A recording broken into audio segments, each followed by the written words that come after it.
పల్నాడు జిల్లాలో scrub typhus కలకలం రేపుతోంది. స్క్రబ్ టైఫస్ లక్షణాలతో 2 మహిళలు మృతి చెందారు. విషమంగా మరొక మహిళ ఆరోగ్య పరిస్థితి ఉందని సమాచారం. జ్వరం, ఒంటి నొప్పులతో ఇంటర్ విద్యార్థిని జ్యోతి మృతి చెందింది. స్క్రబ్ టైఫస్ లక్షణాలతో వృద్ధురాలు నాగమ్మ దుర్మరణం పాలయ్యారు. టెస్టుల కోసం ముంబైకి జ్యోతి, నాగమ్మల శాంపిల్స్ పంపించారు అధికారులు. దీనికి సంబంధించినటువంటి రిపోర్ట్స్ అయితే రావాలి. ఒక 2 కేసులు ఎక్స్పైర్ అయినాయి అని మన న్యూస్ వచ్చింది. దీనివల్ల కొంత ప్రజల్లో కొంత ఆందోళన కలిగినట్టుగా అనిపించింది. సో దీని గురించి పూర్తి స్థాయి అవగాహన ఒకటి ముఖ్యంగా ప్రజలకి, అలాగే మీడియా మిత్రులకి, మనకి ఎన్ని కేసులు వచ్చినాయి, వాటి పరిస్థితి ఏంటి, అవి ఎలా ఉన్నాయి అన్న విషయం గురించి తెలియజేయడం కోసం నేను ఈరోజు మీడియా మిత్రులందరినీ పిలిపించాను.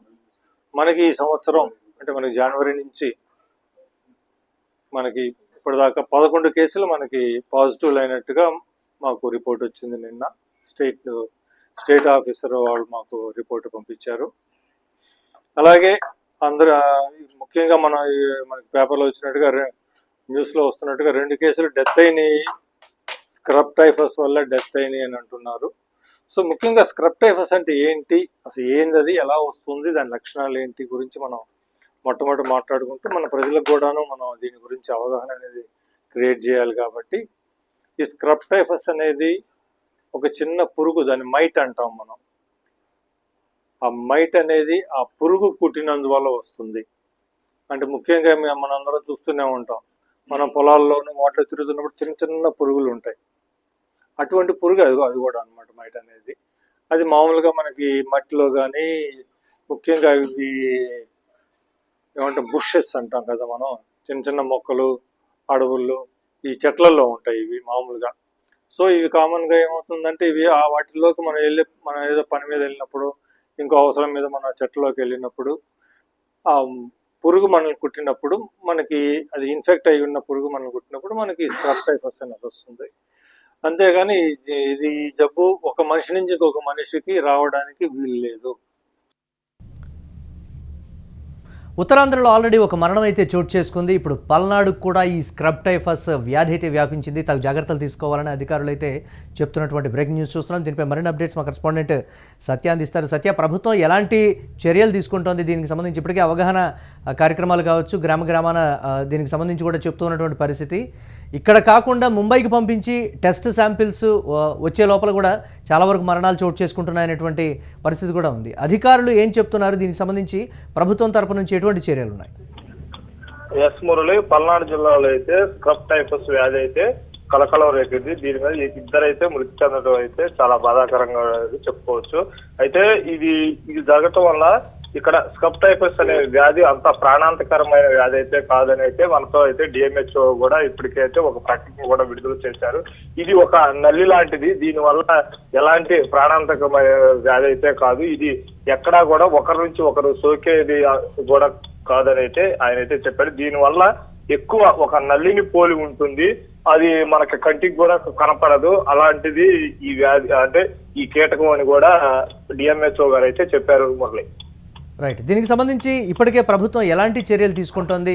చాలామందికి అవగాహన లేనటువంటి పరిస్థితి ఉంది. జ్వరం, ఒళ్ళు నొప్పులు వస్తుంది, తాత్కాలికమైనటువంటి నార్మల్ జ్వరంగానే కూడా అందరూ నెగ్లెక్ట్ చేస్తున్నటువంటి పరిస్థితి ఉంది. దీనికి సంబంధించి ఏంటి?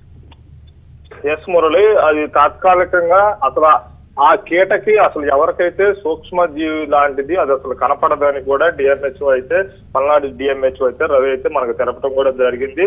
కానీ ఈ పురుగు ఏదైతే ఈ స్క్రబ్ టైఫస్ అనే పురుగు ఉందో అది కుట్టడం వల్ల ఫస్ట్ జ్వరము, ఒళ్ళు నొప్పులు, కడుపు నొప్పి ఇలాంటి 4-5 రోజులు అంతకంటే ఎక్కువగా ఉంటే మాత్రం ఇది ప్రాణాంతకరమైన వ్యాధి అని అయితే ఆయన అయితే చెబుతున్నారు. అయితే దానికి అనుగుణంగా ఎవరైతే ఇప్పుడు స్క్రబ్ టైఫస్ జరిగిందో వారికి కూడా ఈ వ్యాధి అసలు వారికి ఆ పురుగు కుట్టిందా లేదా అనేది కూడా వారికి అంత అవగాహన కూడా లేదు. అది ఎక్కడా కనపడదు కాబట్టి ఎక్కువగా మాత్రం పొలాల్లో పనిచేసే వాళ్ళకు మాత్రం ఇది అంటే ఈ వ్యాధి సోకే అవకాశం ఉందని కూడా ఆయన చెప్పారు. అయితే ఎక్కువగా అంటే ఇది గ్రామాల్లో జరిగింది కాబట్టి ఆ గ్రామాలకు సంబంధించి ఎక్కువ ఆర్ఎంపీల దగ్గరికి వెళ్తా ఉంటారు. అలాంటి వారికి కూడా మేము ఒక అవగాహన కార్యక్రమం కూడా చేపట్టాము. అంటే మాక్సిమం ఎక్కువ ఇది గ్రామాల్లో జరిగింది. అప్పుడు మేము ఆర్ఎంపీలను కూడా పిలిచి వారికి ఒక అవగాహన కార్యక్రమం చేపట్టి దీని మీద ఎలాంటి అవేర్నెస్ ప్రోగ్రాములు అలాంటివి కూడా మేము చేపట్టామని కూడా డిఎంహెచ్ఓ అయితే చెప్పారు. అయితే ఇప్పుడు ఎక్కడైతే ఈ ప్రాణాంతక వ్యాధి అయితే జరిగిందో ముప్పాళ్ళ మండలం రుద్రవరం గ్రామంలో అయితే ఇప్పటికే శాంపిల్స్ కూడా కొంత తీసుకోవడం అయితే జరిగింది.